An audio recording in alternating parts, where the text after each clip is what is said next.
시작부터 요약하고 시작하겠습니다. 첫째, 연금저축이나 퇴직연금은 장기간 운용해야 하기 때문에 서비스나 수익률이 마음에 들지 않으면 다른 곳으로 옮길 수 있는데 이게 연금계좌이체다. 둘째, 연금계좌이체가 가장 빈번하게 일어나는 상품은 연금저축이며 보험이나 신탁을 펀드로 갈아타는 경우가 가장 많다. 셋째, 지금 없어진 개인연금도 이체 가능하다. 넷째, 연금저축에서 IRP로 옮겨갈 수 있다. 다섯째, 투자 상품의 다양성은 IRP, 수수료는 연금저축이 낮다. 자세한 설명 시작하겠습니다. 막히는 차도에서 경로를 잘 바꾸면 속도를 높일 수 있듯 연금계좌이체를 잘 활용하면 수익률을 높일 수 있습니다. 보통 사람들은 관성이든 귀차니즘이든 보통 사람들은 웬만해서 한번 정하면 잘 바꾸지 않습니다. 그럼에도 불구하고 최근 연금 이체가 늘어나고 있는데 그 이유는 무엇일까요? 첫째, 초저금리 시대의 도래입니다. 낮아도 너무 낮은 금리를 적용받는 예적금 등 금리형 상품에만 투자해서는 기나긴 노후 생활에 필요한 자금을 마련할 수 없기 때문입니다. 둘째, 연금에서 투자할 수 있는 상품의 다양화입니다. 특히 최근에는 ETF와 리츠에 투자할 수 있는 증권사로 연금 자산을 이동하는 사람이 많아졌습니다. 셋째, 이체 절차의 대폭 간소화입니다. 종전에는 연금 이체를 하려면 가입한 금융회사와 옮기려는 금융회사를 모두 방문해야 했지만 지금은 옮기려는 금융회사 한 곳만 방문하면 됩니다. 심지어 금융회사를 방문하지 않고도 웹이나 앱을 이용해서 연금 이체를 할 수도 있습니다. 그렇다면 금융회사 간 이체가 가장 빈번하게 일어나는 상품은 뭘까요? 이체가 가장 많이 일어나는 것은 연금저축입니다. 연금저축 가입자는 저축금액에 대해 연간 최대 40만 원까지 세액공제를 받을 수 있습니다. 연금저축에는 보험, 신탁, 펀드 세 종류가 있는데 이들 간에는 이체하더라도 세제상 불이익이 없습니다. 참고로 보험이나 신탁을 펀드로 갈아타는 경우가 가장 많습니다. 그렇다면 보험과 신탁을 펀드로 갈아탈 때 주의해야 할 점은 없을까요? 첫째, 이체하면 잃는 것이 무엇인지 살펴야 합니다. 펀드는 투자 성과에 따라 원금을 손해볼 수 있지만 보험과 신탁은 그렇지 않습니다.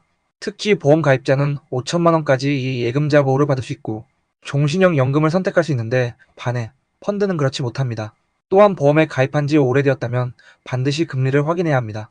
2000년대 초반에 판매된 보험 중에는 고금리를 확정적으로 보장해주는 것도 있고 변동금리라고 하더라도 최저 보증이율이 상당히 높습니다. 둘째, 이체로 얻는 게 무엇인지 살펴야 합니다. 펀드의 가장 큰 장점은 장기 투자했을 때 고수익을 기대할 수 있다는 점입니다. 금융감독원에 따르면 2001년부터 2017년까지 17년 동안 매월 말 자금을 적립했다고 할 때 연평균 수익률이 6.32%나 됐습니다. 물론 과거의 성과가 미래 수익을 보장하지는 않지만 요즘 같은 초저금리 시대에 펀드가 매력적인 수익 상품이란 사실은 분명합니다. 그렇다면 연금계좌이체는 어떻게 하면 되는 걸까요? 점검이 끝났으면 행동할 차례입니다. 연금이체 절차는 아주 간단합니다. 옮기려는 금융회사를 방문해 계좌를 개설한 후 이체 신청을 하면 됩니다.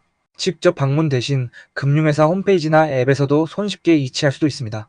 연금저축펀드는 계좌 하나에서 여러 개의 펀드를 골라 포트폴리오 구성에 투자할 수 있으므로 어떤 상품에 투자하는 것이 좋을지 자유롭게 결정할 수 있습니다. 그럼 혹시 지금 없어진 개인연금도 이체가 가능할까? 구개인연금저축도 이체가 가능합니다. 구개인연금저축은 1994년 6월부터 2000년 12월까지 판매된 연금 상품입니다.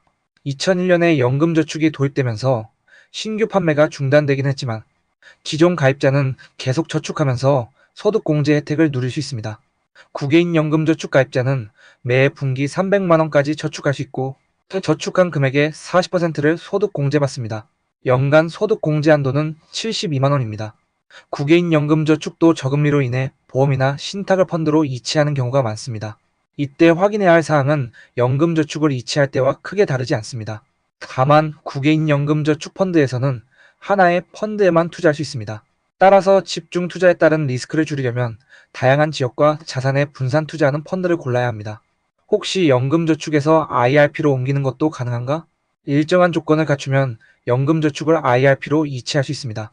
은퇴를 앞두고 여기저기 흩어져 있는 연금저축과 IRP를 한 곳으로 모아 연금을 수령하려는 사람도 있습니다.